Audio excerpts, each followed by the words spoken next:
নেপালের প্রধানমন্ত্রী কেপি শর্মা ওলি আজ পদত্যাগ করেছেন। তার সচিবালয়ের পক্ষ থেকে তার পদত্যাগের বিবৃতি দেওয়া হয়। তার অবস্থান এখন পর্যন্ত খোলাসা করা হয়নি বা বলা হচ্ছে বিভিন্ন গণমাধ্যমে যে তিনি দেশ ত্যাগ করেছেন, দেশ ছেড়ে পালিয়েছেন। কিন্তু আমরা স্থানীয় সময় দুপুরের পর থেকে দেখেছি কাঠমান্ডু বিমানবন্দর এবং ত্রিভুবন বিমানবন্দর সহ অভ্যন্তরীণ এবং আন্তর্জাতিক ফ্লাইট কিন্তু বন্ধ রয়েছে। সুতরাং আসলে দেশ ছেড়ে পালিয়ে যাওয়ার বিষয়টি সম্ভব কিনা এই বিষয়টি এখনো খোলাসা করা হয়নি।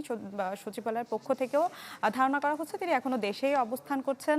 আর যেটি হচ্ছে তার পদত্যাগের যে বিষয়টি, এটি আসলে আগে থেকে অনুমান করা হচ্ছিল, কেননা গতকালে আন্দোলন শুরু হলেও আজকে মঙ্গলবার থেকে কিন্তু সেটি আরো তীব্র আকার ধারণ করে। গতকাল যে আন্দোলন আমরা দেখেছি জেনজিদের বিক্ষোভ ছিল, কিন্তু আজ কিন্তু গতকাল 19 জনের প্রাণহানির পর আজ কিন্তু মঙ্গলবার সকাল থেকে কিন্তু এই আন্দোলন আরো চূড়ান্ত রূপ লাভ করে, কেননা সেখানে সাধারণ মানুষও কিন্তু এই আন্দোলনে একাত্মতা পোষণ করে এবং শেষ খবর পাওয়া পর্যন্ত আজও কিন্তু আমরা দুজনের মৃত্যুর সংবাদ পেয়েছি। কেননা পার্লামেন্ট ভবন এবং বিভিন্ন মন্ত্রী, প্রধানমন্ত্রী, রাষ্ট্রপতি এবং বিভিন্ন মন্ত্রীর বাসভবনে কিন্তু হামলা ভাঙচুরের ঘটনা ঘটে। তখন নিরাপত্তা কর্মীরা কিন্তু সেখানেও অবস্থান গ্রহণ করে।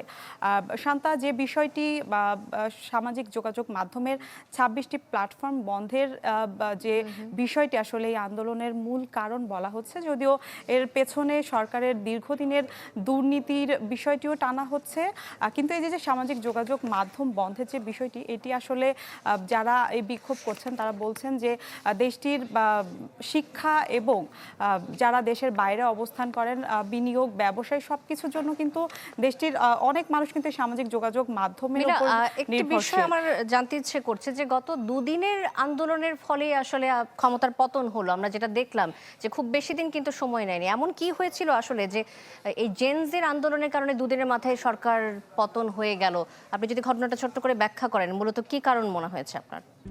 RICL TMX, যুগের পর যুগ স্থাপনা থাকে মজবুত।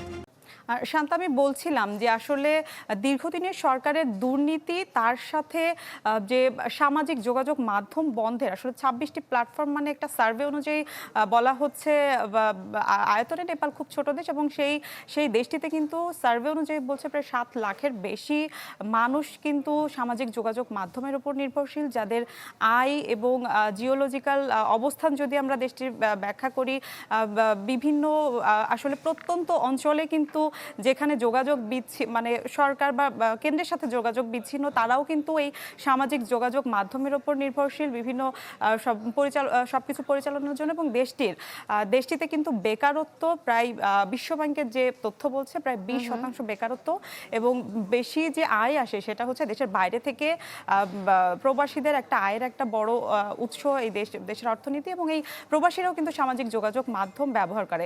আসলে সরকার যখন এই জায়গাটা আসলে হস্তক্ষেপ করবে, তখন আসলে তাদের দেয়ালে পিঠ থেকে যাওয়ার মতো অবস্থা, এবং এই আন্দোলন আসলে এই বিষয়টির কারণে আসলে এত চূড়ান্ত রূপ লাভ করেছে, যেটা 4 সেপ্টেম্বরের যে ঘোষণা সরকারের পক্ষ থেকে আসে।